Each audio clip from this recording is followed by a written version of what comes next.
2026년 3월 6일입니다. 진실과 화해를 위한 과거사 정리위원회에 서류들을 제출하고 있습니다. 저의 아버지 김동연 선생님이 겪으신 민청학년 간첩 조작 사건으로 인한 긴급조치 1호 4호 위반에 따라 억울하게 간첩으로 조작되어 서울대학교 법대 총책임자로 조작되어서 억울하게 불법으로 중앙정보부에 끌려가서 고문당하고 구금되신 이후에 약 4달 이후에 풀려나서 이후 2019년 아버지의 나이로 70세가 되실 때까지 기소유예라는 일종의 유죄 판결로서 불이익을 당하신 것, 국가의 조직적인 그리고 조작적인 부정의와 불법 행위에 대한 진실을 규명하기 위해서 왔고요. 두 번째 이유는 저의 증조할아버지이신 김정선 의정 선생님이 북한 공산당 정권에 의하여서 흑되셨는데요. 그 전에 1919년 오산학교에 다니는 학생으로서 3.1운동의 황해도 조직을 담당하시면서 3.1운동 주도하셨던 것,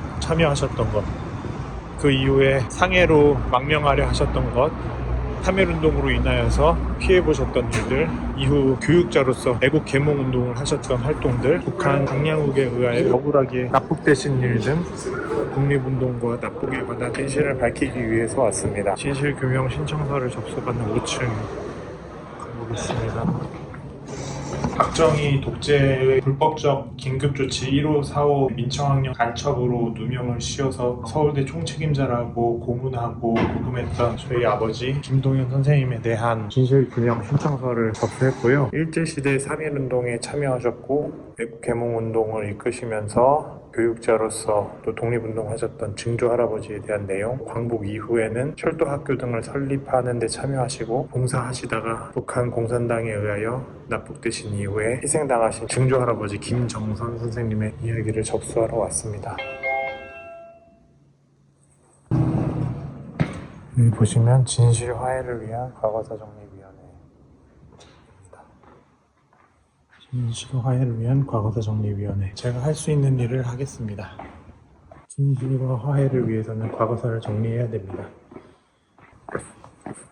그 작성을 왔습니다. 조금 정리만 하면 될 것 같아요. 예.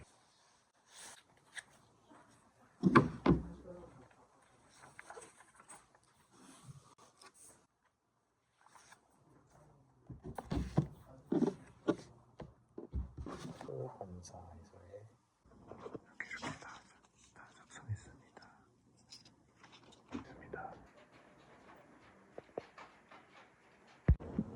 네, 친절하게 잘 해주셔가지고 진실규명 신청서를 잘 접수했습니다. 이제 제가 할 수 있는 작은 활동들을 하고 있는 건데요. 증조할아버지의 독립운동과 아버지의 민주화운동에 대한 진실규명, 피해에 대한 규명들을 내용을 적어서 냈고요.